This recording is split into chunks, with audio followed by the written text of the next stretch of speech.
Hi all, ఇప్పుడు దాకా కనుక ఛానల్ సబ్స్క్రైబ్ చేసుకోకపోతే వెంటనే సబ్స్క్రైబ్ చేసుకోండి for all latest updates on all technologies, AWS, Microservices, data science, machine learning, react and all.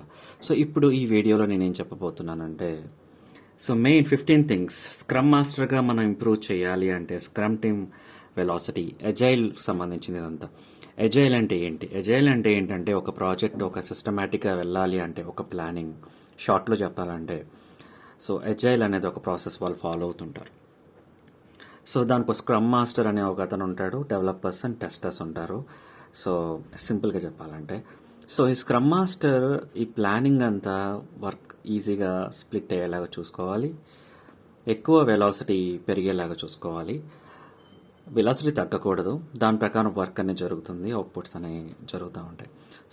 Velocity అనేది improve అవ్వాలి అంటే main what has to be done అనేది ఈ వీడియోలో చెప్తాను. డూ సబ్స్క్రైబ్ ఇప్పుడు దాకా సబ్స్క్రైబ్ చేయకపోతే. కొన్ని విషయాలు ఏంటంటే, ఫస్ట్ ఏంటంటే మనం scrum team velocity definition of done అని అంటారు. అది ఏంటి అనేది తెలుసుకోవాలి, ఏమేం కంప్లీట్ అవుతాయి అది ఏంటి అనేది మొత్తం అందరికీ, డెవలపర్స్కి, టెస్టర్స్కి ఎక్స్ప్లెయిన్ చేయాలి. ఎలా ఎక్స్ప్లెయిన్ చేస్తారంటే గోల్ ఏంటి, డెవలప్మెంట్ ఏంటి, డిస్ట్రాక్షన్స్ ఉన్నా బ్లాకర్స్ ఉంటే అన్బ్లాక్ అయ్యేలాగా, మళ్ళీ పిఓ అంటే బిగ్ కాన్సెప్ట్. షార్ట్లో చెప్పాలంటే పిఓ అనేవాడు మొత్తం అంతా రిక్వైర్మెంట్ అంతా అండర్స్టాండ్ అయ్యేలాగా, యూజర్ స్టోరీస్ అంటే ఒక వర్క్ ప్రకారం అంతా జరిగేలాగా, ప్రొడక్ట్ ఓనర్ ఎక్స్పెక్టేషన్ ప్రకారం టెస్టింగ్ అన్నీ ఉండేలాగా, అన్నీ కరెక్ట్గా ఉండేలాగా పిఓ అనేది చూసుకుంటాడు. మెయిన్ ఏంటంటే పీపుల్ బ్యారియర్స్ ఏమైనా ఉన్నా, బ్లాకర్స్ ఏమైనా ఉన్నా ఇవన్నీ ముందే చేసుకుంటే ఒక స్టోరీ ఒకసారే చేయాలి.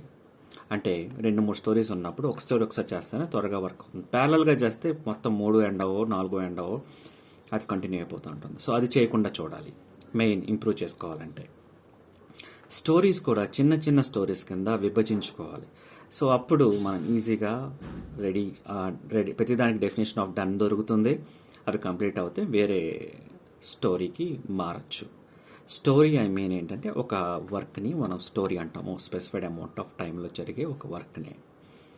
ఈ వెలాసిటీ అనేది ఇంకా పెరగాలి అంటే స్క్రమ్ మాస్టర్ అనేవాడు ఎవ్రీ స్ప్రింట్కి ఏంటంటే ఏం జరుగుతుంది, ఎందుకు మిస్ అవుతున్నాం అనేది ఎప్పటికప్పుడు వాళ్ళు చూసుకుంటూ ఉండాలి. కొంతమంది రిట్రోస్పెక్టివ్ ఎవ్రీ వీక్కి చేస్తుంటారు.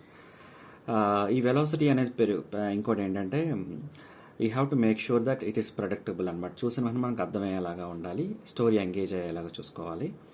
ఎప్పటికప్పుడు లెర్నింగ్స్ నేర్చుకుని దాంట్లో నుంచి లెర్నింగ్స్ తెలుసుకొని అవి మూమెంట్ ఏంటంటే లెర్న్, రిఫ్లెక్ట్, గ్రో అవి ఫాలో అయ్యేలాగా ఉండాలి. ఇంకేంటంటే కొంతమంది బగ్స్ పెడుతుంటారు, అంటే ఇష్యూస్ ఏమన్నా ఉన్నా కూడా మధ్యలోనే స్ప్రింట్లో యాడ్ చేస్తుంటారు. దానివల్ల వెలాసిటీ తగ్గిపోతుంది, ఎందుకంటే బగ్స్ అప్పుడప్పుడు ఎక్కువ టైం తీసుకుంటాయి కాబట్టి. నేనేం బిలీవ్ చేస్తానంటే అది ఉండకూడదు. బగ్స్కి సపరేట్గా స్ప్రింట్ పెట్టుకోవాలి, లేకపోతే సపరేట్గా ఒక టైం కేటాయించాలి. అవి మాత్రం తీసుకెళ్ళి ఈ అజైల్ స్ప్రింట్స్లో ఇంక్లూడ్ చేయకూడదు. కొలాబరేషన్ ఇంప్రూవ్ అవ్వాలి. ఏంటంటే డెవలపర్స్కి, టెస్టర్స్కి ఆ కొలాబరేషన్ ఉంటేనే వెలాసిటీ పెరుగుతుంది. లేకపోతే డిబేట్స్, డిస్కషన్స్ అనేవి జరుగుతూ ఉంటాయి. అవి అవాయిడ్ చేయడానికి కొలాబరేషన్ అనేది బాగుండాలి. ఇంకోటి బ్యాక్లాగ్ రిఫైన్మెంట్ ఎక్కువ జరగాలి. ఇంకా స్పైక్స్ అనేవి ఉంటాయి. ఏంటంటే ఏదైనా అన్నోన్ పార్ట్ ఏదైనా స్టోరీలో ఉంటే కనుక దాన్ని స్పైక్ కింద మనం మార్చుకొని చేసుకోవచ్చు. ఎక్కువ స్పైక్స్ క్రియేట్ చేసుకుంటే హెల్ప్ అవుతుంది. అవి సెపరేట్ వర్క్ కింద కేటాయించి చేసుకోవచ్చు, లేకపోతే అవి బ్లాక్ అయిపోయి వెలాసిటీ అనేది తగ్గిపోతుంది. అది మెయిన్. నెక్స్ట్ వచ్చేసి డిసిప్లైన్. అది చాలా ఇంపార్టెంట్ అందరికీ.